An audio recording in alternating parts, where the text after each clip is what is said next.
Assalamualaikum warahmatullahi wabarakatuh. Perkenalkan, nama saya Pipit Novitasari dengan NIM 3312419021 dari Prodi Ilmu Politik Fakultas Ilmu Sosial Universitas Negeri Semarang. Dalam video kali ini saya akan membahas tentang aturan hukum informasi dan transaksi elektronik. Video ini dibuat dalam memenuhi tugas ujian akhir semester pada mata kuliah Literasi Digital dan Kemanusiaan. Seperti teman-teman ketahui, pada era globalisasi saat ini banyak terdapat teknologi yang dapat membantu kita dalam kehidupan sehari-hari. Salah satunya ialah teknologi informasi. Teknologi informasi merupakan teknologi yang dapat membantu manusia dalam membuat, mengubah, menyimpan, mengkomunikasikan, serta menyebarkan informasi. Individu-individu di dalam masyarakat sangat bergantung pada teknologi informasi ini. Contohnya, tidak banyak orang yang dapat melewatkan sehari tanpa memegang ponsel. Hal ini menunjukkan betapa pentingnya teknologi informasi dalam kehidupan kita sehari-hari. Semakin besar penggunaan teknologi informasi, maka semakin besar pula teknologi informasi tersebut disalahgunakan. Sebagai contoh, banyak berita hoaks yang terjadi atau tersebar di kehidupan kita sehari-hari, serta banyaknya bullying yang terjadi di sosial media. Oleh karena itu, pemerintah menilai bahwa teknologi informasi ini tidak hanya untuk diperhatikan, tetapi juga harus dibuat payung hukumnya agar dapat melindungi korban-korban. Instrumen hukum yang mengatur tentang teknologi informasi ialah Undang-Undang Nomor 19 Tahun 2016 yang merupakan perubahan atas Undang-Undang Nomor 11 Tahun 2008 tentang Informasi dan Transaksi Elektronik atau UU ITE. Undang-Undang Informasi dan Transaksi Elektronik ini berisikan tentang informasi elektronik dan transaksi elektronik. Informasi elektronik dapat diartikan sebagai satu atau sekelompok data elektronik yang berupa tulisan, suara, peta, foto atau gambar, surat elektronik atau email, telegram, elektronik data interchange, dan sebagainya yang telah diolah dan memiliki arti tertentu. Sedangkan transaksi elektronik adalah perbuatan hukum yang menggunakan komputer, jaringan komputer, atau media elektronik lainnya. Selanjutnya, kita akan membahas tentang materi dalam Undang-Undang Informasi dan Transaksi Elektronik. Dalam Undang-Undang Informasi dan Transaksi Elektronik dibagi menjadi dua bagian, yakni pengaturan mengenai informasi dan transaksi elektronik dan pengaturan mengenai perbuatan-perbuatan apa saja yang dilarang dalam undang-undang tersebut. Yang pertama, kita akan membahas tentang pengaturan mengenai informasi dan transaksi elektronik. Pengaturan informasi dan transaksi elektronik mengacu pada beberapa instrumen internasional seperti UNCITRAL Model Law on E-commerce dan UNCITRAL Model Law on E-signature. Bagian ini dimaksudkan untuk mengakomodir segala kebutuhan para pelaku bisnis dan masyarakat pada umumnya guna mendapatkan kepastian hukum dalam melakukan transaksi elektronik. Pengaturan mengenai informasi dan transaksi elektronik diatur dalam beberapa pasal berikut, antara lain: 1. Pengakuan informasi atau dokumentasi elektronik sebagai alat bukti hukum yang sah terdapat pada pasal 5 dan pasal 6. Kedua, tanda tangan elektronik diatur dalam pasal 11 dan pasal 12. Yang ketiga, penyelenggaraan sertifikasi elektronik terdapat pada pasal 13 dan pasal 14. Yang keempat, penyelenggaraan sistem elektronik terdapat pada pasal 15 dan pasal 16.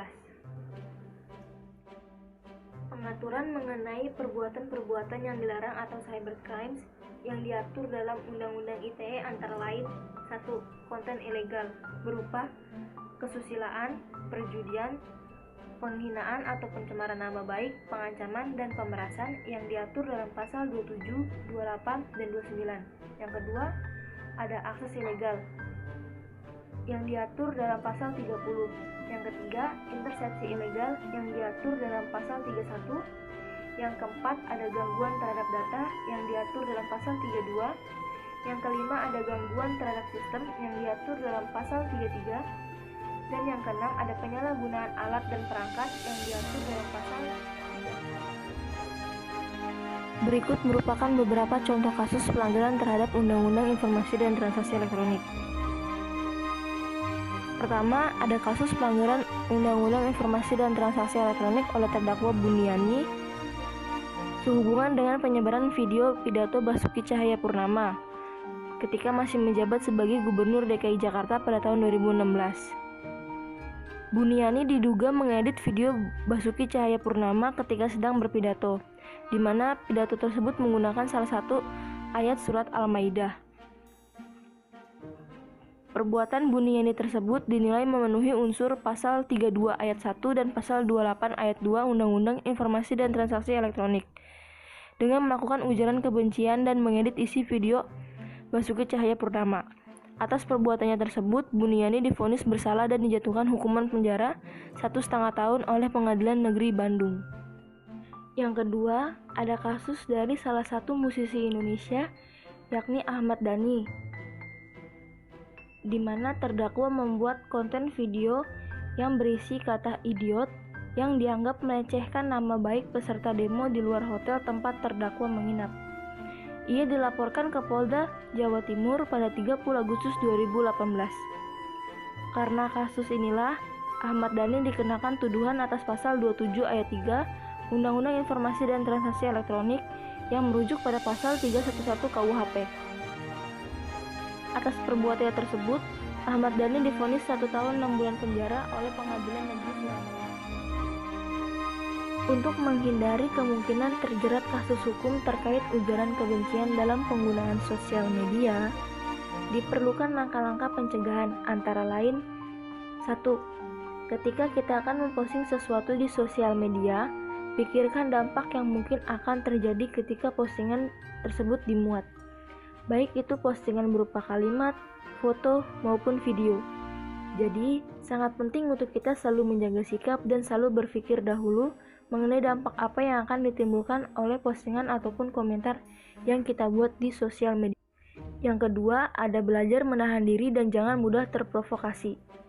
Sebagai orang yang berkomentar, lebih baik kita meningkatkan kesabaran, karena ketika kita membaca postingan atau melihat sebuah konten penyebar kebencian, kita bisa saja terprovokasi, sehingga ikut menyerang yang memposting konten ujaran kebencian tersebut. Yang ketiga, hindari postingan atau komentar yang membahas tentang SARA. Hindari berpendapat, mengkritik, bahkan menebar kebencian mengenai suku, ras, agama, dan antar golongan. Hal ini dikarenakan karena pengguna sosial media pasti terdiri dari berbagai macam agama, suku, dan ras. Sehingga apabila kita membuat sebuah pendapat yang menyinggung salah satu hal tersebut, maka akan menimbulkan keributan yang panjang, yang pada akhirnya akan menjerat salah satu dari pengkritik tersebut. Yang keempat, lengkapi argumen atau pendapat dengan data yang jelas.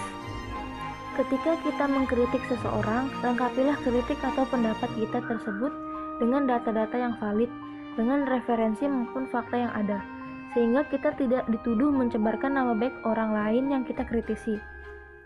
Dengan begitu, tidak ada alasan kita untuk dituduh mencemarkan nama baik seseorang. Dan yang kelima, gunakan bahasa yang baik serta bersikap netral. Jika kita ingin mengemukakan pendapat, gunakanlah bahasa yang santun namun tegas kepada masalah tanpa adanya cacian maupun makian yang dapat menimbulkan pertentangan maupun perdebatan yang panjang. Selain itu, berusaha untuk bersikap netral, karena apabila kita terjebak dalam suatu kondisi debat di sosial media, akan lebih baik untuk berusaha mencari solusi, bukan berusaha untuk balik menyerang, untuk menghindari provokasi. Namun, apabila postingan yang disampaikan merupakan kesalahan, cobalah untuk menyerang balik menggunakan data dan fakta, sehingga si pembuat postingan tersebut merasa kalau dia benar-benar salah. Hindari menggunakan pendapat pribadi. Gunakan sumber-sumber yang valid untuk menentang pendapat dari si pembuat postingan tersebut. Sekian video dari saya, kurang lebihnya mohon maaf. Wassalamualaikum warahmatullahi wabarakatuh.